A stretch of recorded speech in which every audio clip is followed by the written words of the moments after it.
Hello and welcome back to Factorio. My name is Abe Bucknasty. Today's video, we're going to talk about what is ESPM and what does it mean for megabasing. So first off, what is science per minute? That's where we need to start. Science per minute is going to be the metric that you are producing, that's the key word, science for each of the different types of sciences that you could feed into a lab. So in this example here, we have 240 per second that is being created for each of the sciences. And if you extract that and multiply that by 60, that's 14,400 per minute. 240 is usually chosen as a target because it is a fully stacked turbo belt of science. That is a common number you're going to see. This specifically is not the very big number that you see at the top of your screen. These are totally distinct numbers. The point of confusion is that you'll see here is that it says science per minute and the number that you're hitting. And then the other number that is hidden is what are you actually producing. So the metric that exists here is specifically the production of that science. Now, when you break this down, if you want to understand what is ESPM, well, ESPM is all the multipliers that you could add to that individual science. So before we dive into this formula, where we're talking about the production value versus the effective science, let's go back over here to Factorio and I'll show kind of some production stats. So here we are on Novice. If I look at, while I am currently researching mining productivity, if I type in science here on the top, we are going to see that we have a bunch of different numbers. We have this big number here, which is 19 million, and we have this smaller number, but still big, which is 806,000 per minute that we are producing. This is SPM, this is ESPM. This is the number after the multiplier. Now, to break down kind of what ESPM is and why there's a confusion with it, the problem is that it's a very big difference. We're going to 19 million versus 8 million. So 24x increase in terms of our production capacity that we have. The reason we distinguish between these two, the ESPM number is based on the productivity multiplier. So first of all, let's break down this formula and simplify it a little bit, and then let's remove the time component. So we'll just simply think about it in terms of the effective science, or the per minute, is equal to the production, which is SP. So SE is effective science per minute, and then SP is going to be the produced science. So let's break down the productivity multiplier. So first off, in every single megabase, you're going to have biolabs, and those biolabs are going to have 4 legendary quality productivity modules. That's what everyone's going to want in there because it gives you a 100% bonus, which is a 1x multiplier. So we'll substitute that in the equation. The next one is going to be the productivity that comes from research. So this value comes from researching research productivity. That increases at a rate of 10% per level, or a multiplier of 0.1. So when we substitute this back into the original equation, that means the total productivity that we're going to get is 100% for the modules plus 10% per level. Let's bring this back in the original equation, where you're seeing that we have the 1 for the initial amount of raw science plus the additional amount from productivity, which we can just shorthand simplify to just 2 plus 10%. So then what is that DL? Well, that comes from the labs. There is a multiplier, which is a drain multiplier. That's 50% drain on the individual science packs. So that's a straight up 2x multiplier. That means for every 1 pack of science, you're going to get 2 packs of research. This is a multiplier that is applied to both the individual pack and the productivity that you get in the end. So what that means is you're going to have we can simplify this equation to just 2 times whatever you've produced times the productivity multipliers and itself. So that is going to be the final equation to give you effective science per minute. So let's give an example. Let's say you are researching at 1,000 science per minute that you are producing. What are you going to be researching at? So if we say level 30 is what we are currently at for the research productivity value, that means if we solve for this, it's going to be 2 times 1,000, which is 2,000, and then 2 plus 0.1 times 30 is going to be 5. And that's going to give us our multiplier. So that means we have a straight multiplier of 1,000 times 10, which is going to be effectively 10,000 total effective science per minute. And that is going to be the big number that you see on the top right-hand side of the screen. To talk about how this changes, I've researched all the way to level 100. So if we take that exact same equation and break down the math for that, you're going to see there's a 12x multiplier now for a total of 24x. So 1,000 science that's produced turns into 24,000.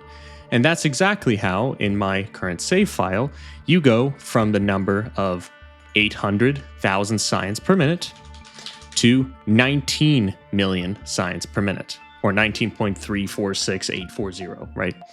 So that's how the numbers work out. So that's the difference between SPM and ESPM. Like I said, this is a made-up number that we've created so that we can talk about the differences of how do you talk about a megabase and the scale of it. An easy way to represent that is the actual production value. I find the production value to be significantly easier to understand because you don't care about any of the multipliers. We all know that there's going to be that constant, right? It's only saying what is the production value, and you ignore all the other complications of that formula that we just showed. So but the problem is, here on YouTube, if I go and publish a video and I say, I have 806,000 science per minute, someone's going to say, hey, there's that guy that I saw that made 4 million ESPM. So this is a way smaller base. I am that guy who created over a year ago a 4 million SPM base, and that's the title that I unfortunately used. So this has caused the confusion. I'm trying to clarify that and say, how do we really decide what the size of a base is? I personally think that it should just be the SPM number, what you're producing, because all the bonuses are kind of just based on how long you've run your base and actually researched. However, I do think that you should be able to loud and proud state the fact that you've researched up to research productivity level 100. That is a huge accomplishment that not very many people are ever going to do, and there's a huge dedication involved in that. So I think you should be able to say it is 19 million ESPM, but you should be very careful about saying what are you currently researching at and what is your UPS number. So next, let's talk about the different types of things you can research in a megabase. So first, assuming that you have researched all finite technologies that are not infinite, we'll then move on to only infinite techs. So the first 8 techs all deal with the productivity of the production of key ingredients for building rockets, dealing with asteroids in space, scrap recycling, etc. You really only need to research to the level of 20 to be able to get up to the 300% max bonus. Because if you can put 4 legendary quality modules in each of the slots of the building, you get an additional 100%, so you get a total of 300%. Foundries give a base 50%, so you need less than that. The point just being, getting to the point where you have 300% prod is going to be the best bet. On this channel, I am going to assume that you have gotten to level 30 because a lot of the designs that you see on this channel are going to be, we're swapping out productivity modules for speed modules. So we assume that you already have the maximum productivity for each of those respective ingredients. So let's assume you did that, then you're done anyway. Regardless if you do or you do not, you're going to end at some point. The next ones that we're going to look at, these next 6, are all damages and technologies that impact enemy control on planets. Eventually you get to a point where you've killed all the enemies and you no longer have a pollution cloud that grows on Novice because you've maintained it, and the only other place you got to worry about enemies is on Gleba. And on Gleba, the only things that really matter is refined flammables if you're crazy like me, artillery range and shooting speed, and electric weapon damage. And eventually those get to a point where there's no reason to keep researching those because you're already one-shotting all the enemies and you're killing everything. So then at that point you can say, okay, we are done with this technology as well. So this isn't something we want to scale into the very, very late game. So then there's 2 others before we get to the final 6 that exist. Railgun damage, just make sure that you can one-shot all the asteroids. Laser weapons damage doesn't really matter. It has the same 6 sciences you need for physical projectiles, but it's not going to matter in the grand scheme because you're not going to use them anyway for designing your megabase transport ships, because you're going to want to use ammo anyway, because we've gone and done testing on it, and the actual beam, the extra cost of the beam being calculated is actually more than the cost of producing the ammo and being able to shoot them out, because it just turns out even if the damage is exactly the same and they're one-shotting everything, the lasers still cost more in the end.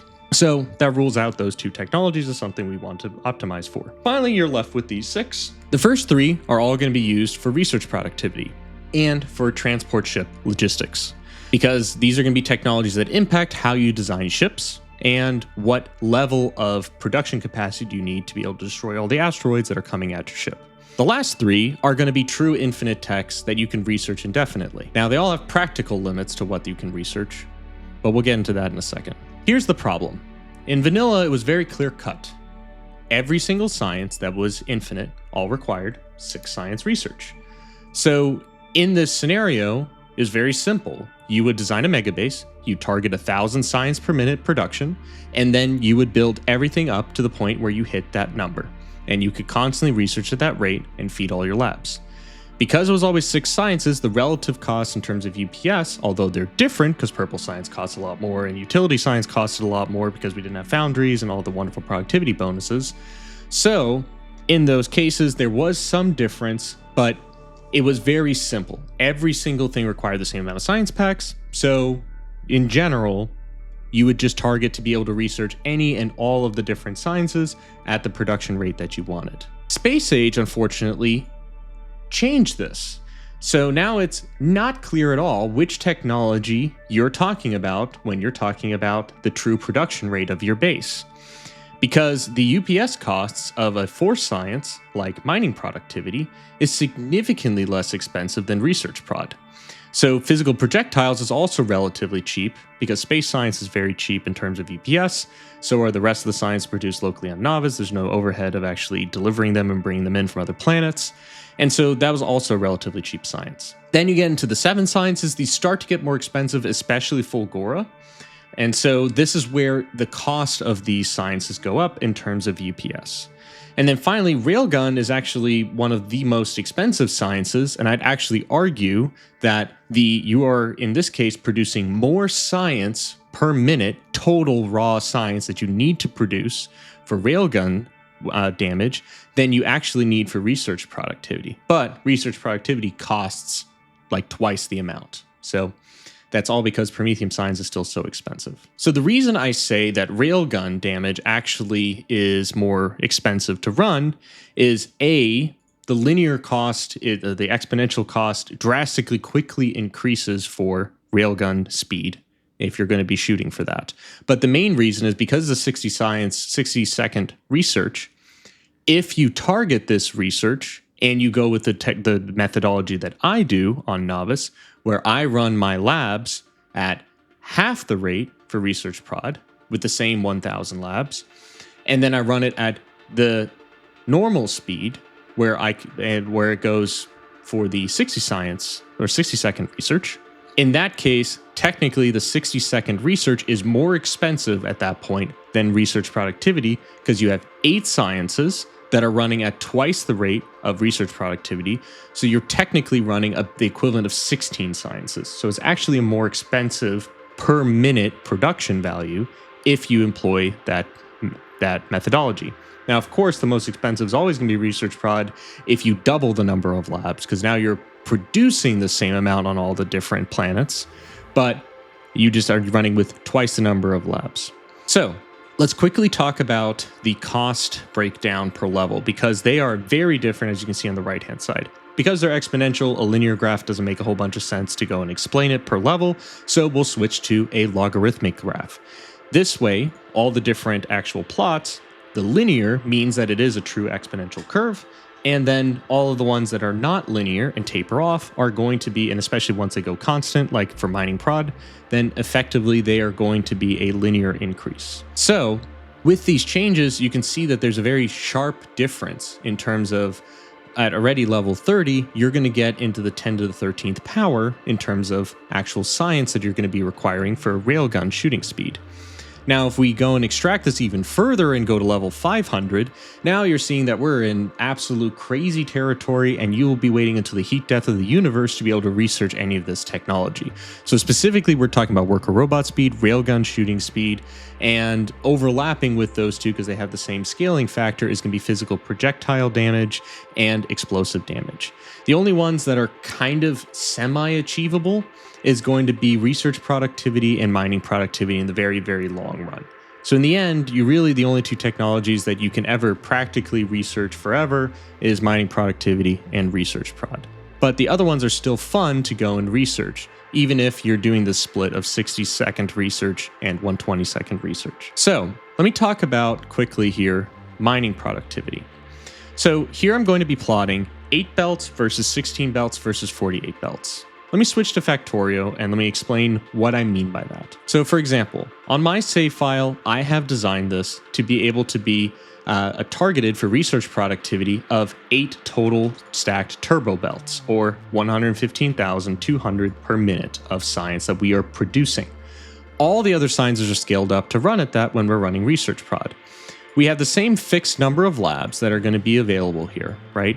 So when we're running 120-second research, we're running at 2.7 ESPM, and then when we go and run the 60-second research, that's going to be 5.4 million ESPM. So the difference in terms of SPM numbers is 115,200 versus 256,400 in terms of the production rate. These are all based on the capacity of a belt. So that's why those numbers are weird like that. So given that these are my targets, that means that I've had to adjust the speed that the inserters put things into the labs, and I've had to adjust that rate accordingly to be able to control and clock everything based on whichever production value that I'm at. Now, I've recently expanded to these outpost clusters for mining prod, and I've scaled up beyond the 16 belts total that I'll run for 60-second research, and we've gone now to 48 total belts. And let me explain by going back to the graphic and explain why that is. So here in this graphic, you'll see that right around the level 40,000, I started to see that it was getting annoying to wait 7.2 minutes per level of mining productivity. So that's where I said, hey, if I basically 3x the amount of science that we're producing, we'll drop down to 2.4 minutes. And here in this save file, I've got plenty of headroom to do that because I was running at 300 UPS if I accelerated it. So we did that, and we are now running at 2.4 million, or we're now running in 48 belts, which is 2.4 minutes total to take per level. And you can see those costs really start to add up when you get to the really high levels, like level 70,000. I'm not there yet. I'm at 55,000 in my save, but I'm already practically seeing that if I had targeted my whole entire base to only be able to run research productivity, and I scaled only for that target, if I want to push mining productivity really far, I'd now be waiting 25 minutes per level. Compared to now, because I can switch and activate all these outposts, I can now run at 4.2 minutes per level, which is a lot more practically possible for me to do. So, now, on the note of practicality, do you need this level of mining productivity? No. Do I think it's fun? Absolutely. So, just points of reference if you're going to continue to do this and the scale of things. Mining productivity is basically pretty flatlined. It's pretty easy to scale up, and it's something that you can infinitely research. Physical projectile damage, for example, has a couple different key breakpoints, level 13, 18, and 33, which 13 is going to allow you to one-shot the small asteroids with red ammo. Level 18 is you're going to be able to do it with yellow ammo now. And then level 33 is you're going to be able to one-shot medium asteroids with medium promethium with red ammo. So that's a really key target point. But you can see here too, because I chose to scale up to 16 belts, when I hit that level, I had to only wait 8 days for that research versus 16 days. So it starts to really add up in terms of the waiting time for some of these technology levels that you do want to practically hit. So I can make the argument that I would want to scale it even further, but beside the point. Explosives has a very similar thing where you have a target of hitting level 31 eventually, and that's again for Promethium to be able to go and take out the big Promethium asteroids and being able to one-shot them. And so then in that particular case, you want to get up to level 31. And again, the difference of 8 belts versus 16 belts, you're saving 2 days. So time is everything. So you might as well go and scale that up and not lock everything down to what you can possibly do for research prod. So then continuing and going forward, here's one of the infinite technologies we talked about. You'll notice here, there's a really big number for level 60. And that's because this law of exponents is very, very aggressive for this technology. And it's the same for any of the other of the techs we've talked about, where they very quickly add up. Now, sure, with 16 belts, we are going to save 6.2 million years of research to get to level 60. But I don't know if this is obvious or not. I won't be alive then to see that happen. So there is a practical point where it's not going to make sense to continue to research worker robot speed, even as far as you scale this up, because your CPU is not going to be able to handle it. So there's going to be a point where it just doesn't practically even make sense to continue to do it at that rate. So, but do I think that you can still design an entire base to only run worker robot speed? 100%. And there should be no one stopping you from going and doing that. Just know that there's a practical limit to what you're trying to achieve. Now, railgun damage is a similar story, but I've capped it here at level 40 just to make it a little bit simpler. And you'll see here that we're getting into the years territory quickly as you go beyond level 30. But here in this case, again, logarithmic scale, level 20 is still like very achievable, but you're seeing that you're shaving off hours, and then level 30 you're saving off months of time. So practically you can keep researching these things, but eventually it becomes a point where it's futile to continue to research them. So finally, research productivity. In this case, I'm describing a scenario where you actually research all the way from the beginning all the way to the end.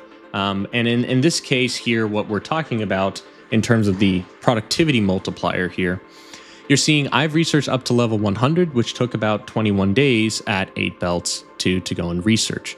Now, practically it was a lot less than that because I could run above 120 UPS, but the point being, if you just let it run, strictly speaking, it would take a very long time to research that. So it is a large achievement. And if you really want to know the entire time, you would take the area under the curve here to get that. So I didn't compute it, unfortunately, but it's a kind of like on a per level delta. This is getting now into the days range. This is very long. If I want to go another 50 levels, level 150 will take me at my current base's capacity 368 years. We're not talking about the million-year mark, so that's nice, but I would love to live until I was 300. I'm not. So you can see like there's that law of exponents is really getting to the point where the practicality of researching research productivity doesn't even make sense at some point either. Eventually, you're going to reach a point where the save file doesn't make sense to run anymore. So all of these things are fleeting. So if you see all these graphs, you're probably going, well, why do I even want to megabase at all if eventually there's no point in continuing to research? The whole point of Factorio in my mind, and the way that I would view it, is that you want to go and be able to push this game to the absolute limit. And the Factorio developers have done an amazing job at creating a game that is this incredibly performant. Now, for the sub-select few, like myself, who wants to see how far we can push the game, we care about two things. One, we want to see how practically far we can push that ESPM number, because that practically will impact how fast and how long it takes to get certain levels and be able to hit certain milestones that no one else has ever done.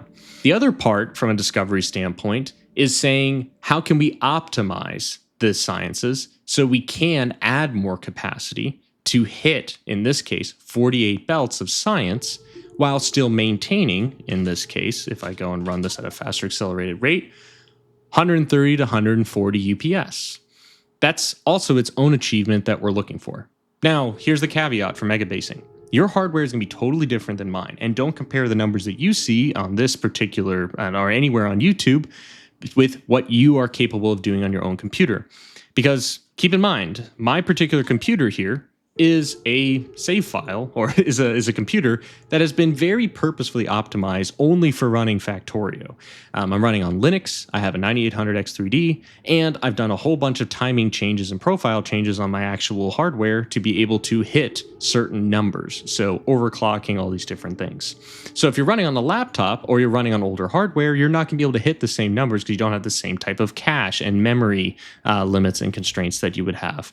So all that being said, when you see competitions on this channel, or you see any kind of competitions at all where someone says, hey, is my base more performant than your base?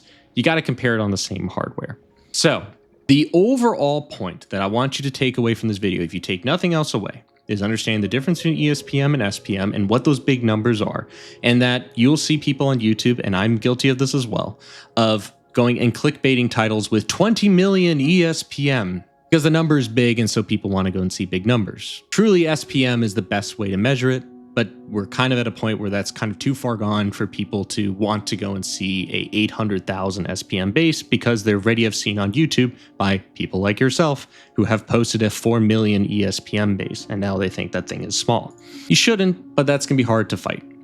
So then the next part that I want you to also take away from this is that you can design your save file however you want to.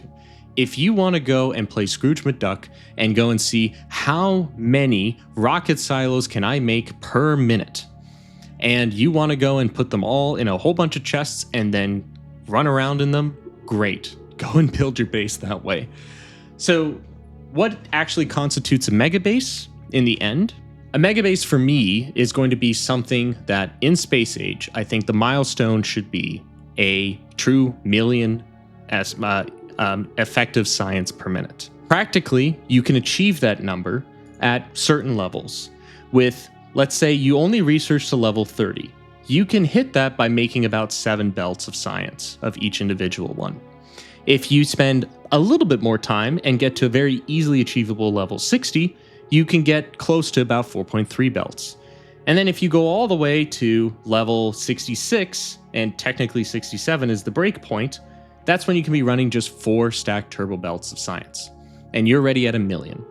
That's a really good goal to hit to say that you've built a megabase. Now, that's strictly for me what I would consider to be a megabase in my mind. If you go and create 1 stacked belt of each of the sciences, that's already a really big achievement. That takes a lot of planning and thinking through to go and do that, to get all the ledger materials, everything you have to do. I'm just saying, strictly speaking, for me in space age, I consider 1 million plus to be an actual megabase. So in that case, based on my own way that I think about it, the really divisive point here that will spark controversy is that I would say out of the 60-second research, hitting 1 million of all the 60-second research is enough to constitute being a megabase. And then in that case, for research productivity, running at 500,000 ESPM is also enough to say that you are a megabase. But that's my philosophy on how I approach it. I hope that people can agree with that and come and understand that. But I wouldn't focus as much as what I personally think a megabase is, because it doesn't matter. The point is, we just want to push the game as far as we can. And in that case, we need metrics and a common ubiquitous language to talk about that. So this is how I'm going to refer to it. This is how I'm always going to talk about it in terms of the numbers, the meanings behind them, and what I think personally that a megabase should be. And personally, for the way that I'm going to continue to design, is I'm going to be designing so that every single science that I can, 8 science, 7 science, 4 science, etc., I'm going to push until the point where I can just barely maintain 60 UPS. I find the challenge of doing that a lot more interesting for me personally than just targeting only research productivity and artificially slowing down all the other sciences that could potentially go and get created. These are my thoughts on ESPM versus SPM and what you should go and build and how you should design a megabase and what you should practically target. Hopefully this information is educational and helpful. I would be very interested to hear your thoughts in the comments below if you've made it this far, whether you agree with me, disagree with me, think I'm completely wrong. I'm fine with hearing your thoughts, and I will do my best to respond to any of them. Thank you very much for watching. My name is Nasty. Have a fantastic rest of your day.